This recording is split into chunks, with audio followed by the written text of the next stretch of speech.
Hi guys, it's Ray here from Man City Fan Chats. Hope you guys are doing well. I'm doing very well myself. I've had a great day. Hope you all have too. And tonight I'm going to talk about Pep Guardiola to Juventus. It's quite preposterous that this story is still doing the rounds. And some people want to talk about him being unhappy, him being burnt out and all sorts. It is, as I said, quite frankly, ridiculous. Now, there's a lot of baloney a month or two ago that he'd agreed in the press, it usually comes from Italian press or whatever, that he'd agreed to go to Juventus at the end of this season. Okay? Season just gone. And he was going to go to Juve. Some journalists even put out a date that he was going to Juve, which I think, if I remember correctly, was last week sometime, or this week. They put out dates that he's going, how much money he's getting, all sorts, as if they had some sort of inside information and they knew exactly what was going on. And you kind of think, the fact that they're giving dates and numbers and everything else makes you think, well, maybe they're onto something, because how can you be so specific? You know, how can you be so specific? And, well, the date's come and gone and Pep's is still at Man City. And Pep's had to counter this, a few times in news conferences. Along with a lot of other junk that he's had to counter in news conferences. And sometimes you can tell by the look of him, he's certainly not happy. I think some of these are less than intelligent questions. And just there, they are. Some of them are just there to wind him up. And we've seen it with certain journalists, certain non-City supporting journalists have popped in a question just to annoy Pep, just to rile him. Because, let's be honest, the press and media make money. That's what they're after. And these days, it's all about clicks and hits. And although most of the money you're going to make is off Liverpool and Man United, if you can have a pop at, say, City and belittle them and try and get the Liverpool and Man United fans to want to laugh at City, laugh at any problems that you pretend City have within their ranks, then they also will click. It's not just the City fans that click to see what's been said, it's the Liverpool, United and other fans will click as well, because they want to have a pop at City fans. It's normal, it's gone a bit beyond banter, it's that tribalism that's sometimes gone too far. So these journalists are making up stories. So some of it is just made up because they know City now are worth a bit more money. There is a lot more interest in City around the world, especially around Europe, back-to-back champions, centurions, treble winners, domestic treble, everything else. And having Pep Guardiola, the best manager in the world, we're big news, or bigger news than we were. And so people are going to make up stories. And quite frankly, a lot of stories are just made up because no one's there to disagree or contend them or refute them. If you put something out there and no one refutes it, it doesn't mean what you put out is true. Okay? So you've had subsequently to all, this, the journalists saying Pep was going to Juve certain date, never happened. Other people said Pep's agreed a €20 million a season deal with Juventus. Besides anything, this is extremely rude, unprofessional, and belittling to the current incumbent, which was Allegri. So, these journalists are saying all this. It's extremely rude. We've also had journalists come out and say that Pep apparently, now they obviously don't quote a source, just leave it up there in the ether. Apparently Pep's friends have said that he would have left City if we'd won the quad this season. So if we'd won the quad, Pep would have said, that's it, there's nothing more I can do here, I'm off ski. Okay, so this is what the press said. And, when you read it, you think, okay, there could be a hint of truth, because, they're right, if you've won all of everything, what else is there to win? And you can see from one point of view that, it could quite possibly make some sense. But then you've got Pep coming out and categorically saying that he's not going to Juve. He, one of the Pep conferences that I watched, he said, I've got a 2-year contract left, and unless they fire me, I'm going to stick out those 2 years of my contract, and maybe one more. Whether he will or he won't. He says that basically I'm an honourable man, a man of my word, a man of integrity. I'm going to see out the last 2 years of my contract. So why would he break the contract to go off to manage Juventus or anybody else for that matter? Okay, I trust him. You've got to trust him. He's your manager. You've got that. Okay, it's not blind trust. You can't generally give blind trust to anybody because you don't know. You know, they could turn around and let you down. So I think I was in bed last night, and I was just having a look at what news was going down, and I saw a story from Jonathan Cross, I think it was, from the Mirror, and what he says is apparently Pep will leave Man City if we win the Champions League this season. So he's going to leave wherever he goes. We don't know. So this is what Jonathan Cross is wrote in the Mirror today, apparently, and once again, there's obviously no source, because there's never going to be a source on this. And once again, they've got that get at that, you know, by not naming a source or anything else, if Pep doesn't leave, they can say, oh, Pep's changed his mind. So they've always got to get at where they use these words allegedly, sources, his friends, his advisors, whatever it is. They've always got some way of trying to explain why what they proclaimed would happen it actually didn't happen, okay? And they've always got that get at, and sometimes the biggest get at is just ignore it. Because who's going to remember everything that someone's written? You know, in a year's time, who's going to remember that Jonathan Cross said if Pep won the Champions League, he's going to leave? Who's going to remember? I won't. Most probably I won't remember. Nobody's going to remember. So they've got that get out as well. So, you know, but didn't Pep just say not so long ago, I've got two years left of my contract and I'm going to stick out those 2 years unless I'm fired? You know, does Jonathan Cross know something we don't? Is Pep trying to get fired this season? Is City going to fire him this season? You know, is he going to resign when he's already said I've got 2 years left of my contract? I don't know how more unequivocal he can be.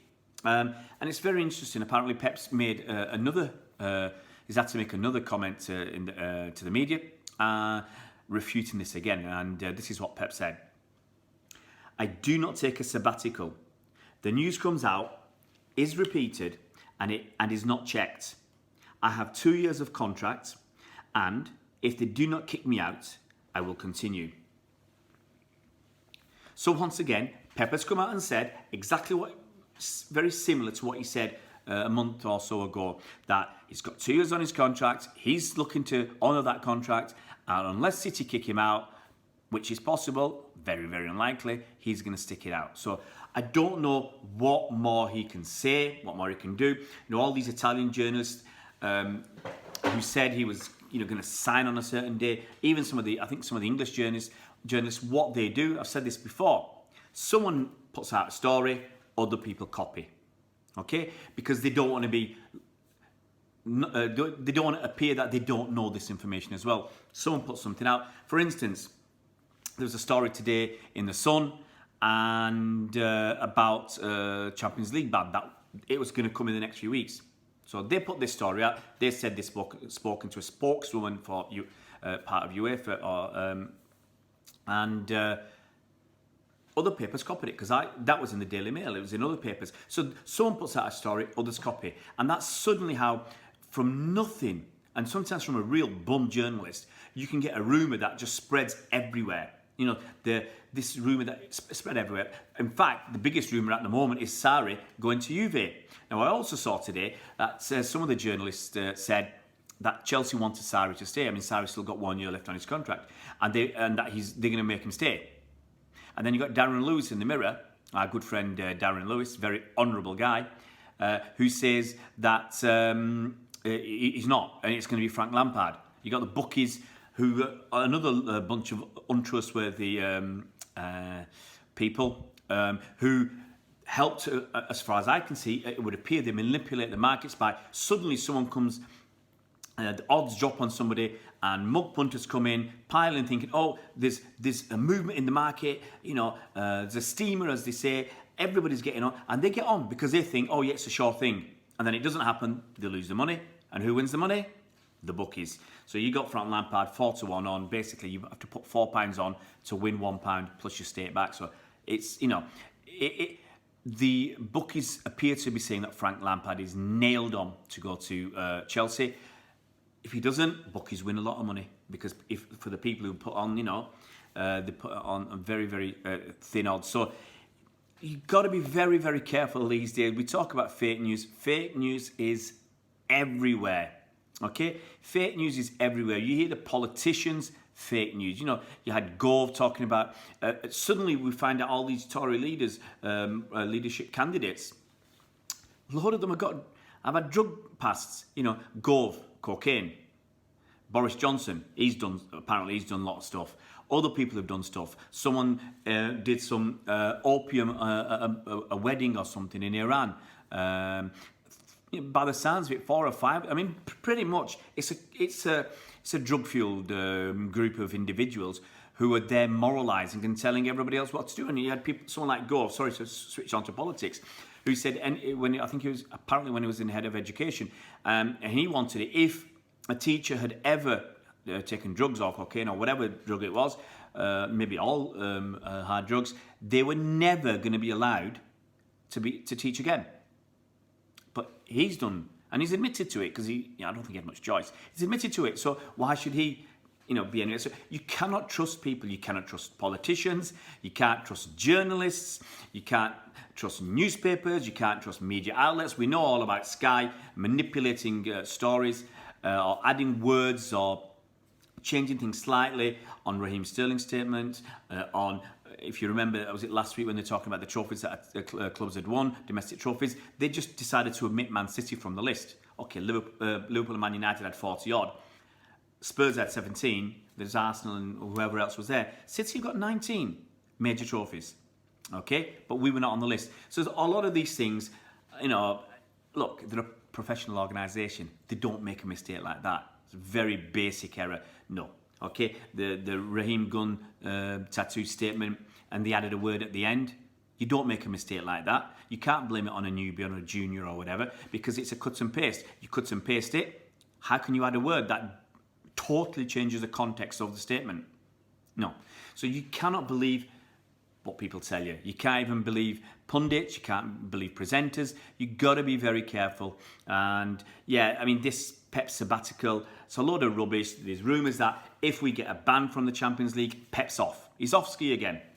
So if we get banned in the next few weeks, Pep's off ski. Or if we get banned next season, Pep's going because he wants to play the Champions League. I mean, there's nothing more the guy can say. So guys, Pep can't say anything else. He said many times, I'm gonna stake out my contract. Now, if he left, it's egg on our faces. But on the other hand, we're believing what we're told from our manager. So how much egg is on our faces? And I just say the press and the media and stuff is, and especially social media, is not trustworthy in pretty much any matter. Not trustworthy at all. Just because someone says something doesn't mean it's true, sadly, these days. Integrity and professionalism and my word is my bond and everything else. Some old school stuff tends to have gone. Chivalry, manners, kindness, a lot of stuff just seems to be battered by the wayside for people's personal gain, whether financial or power or a sense of big, Mr. Big, bigging yourself up or whatever it is. There's a lack of humility out there. So personally, I don't believe Pep's going to Juventus. He's certainly going to Juventus on the 6th of June, which is already gone. And I really, doubt whether he's going this summer because they've already talked about what interviews he's done and meetings they've had to buy the new players, the transfer strategy, and everything else. I just cannot believe he's leaving this season, and I cannot accept that he's going to leave next season. And as I said, the journalists are putting out a lot of rubbish to try and fool us because, even a busted watch is right twice a day. And that's what these journalists are relying on. Stick out 20 stories, get a couple right by luck or by some information, and you're going to brag about those 2 stories. The other 18 that you got wrong, let's forget about them. Someone you'll put down to, someone's changed his mind, or the transfer that we said was going to happen fell down because of whatever, he's got an injury. But a lot of this information never comes out. So you can't verify or corroborate what they've said. Corroboration. So for a journalist and for media outlets, it's very, very important. But some of these are just not doing it. You can see it. So guys, there you have it. That's my video for today. Pep Guardiola to Juventus ain't happening. Guys, if you haven't subscribed to the YouTube channel, really do need your help to get this channel moving. I really want to get to 1,000 subscribers so we can start doing more videos on the phone. Thanks to some of the guys today who give me some advice as to how to do some stuff on the phone using a couple of apps. I tried it already. The first one wouldn't load, so I'll still fiddle about with that. Try and get some live streams up tomorrow as well. But yeah, if you can subscribe to the channel, it'll help me when it comes to doing live streams. If I have problems with the software, I can just use my phone on YouTube once I've got 1,000 subscribers. If you like the video, it'd be nice if you click like. If you hit the bell icon, you'll be notified as soon as new videos come out. And if you can tell your mates, spread the word of the new channel, and putting out videos every single day. Every single day, sometimes more than one, sometimes 2 or 3. If there's good stuff to talk about, if there's important things to talk about, I'll try and do a video whenever I can. See you around, Blues.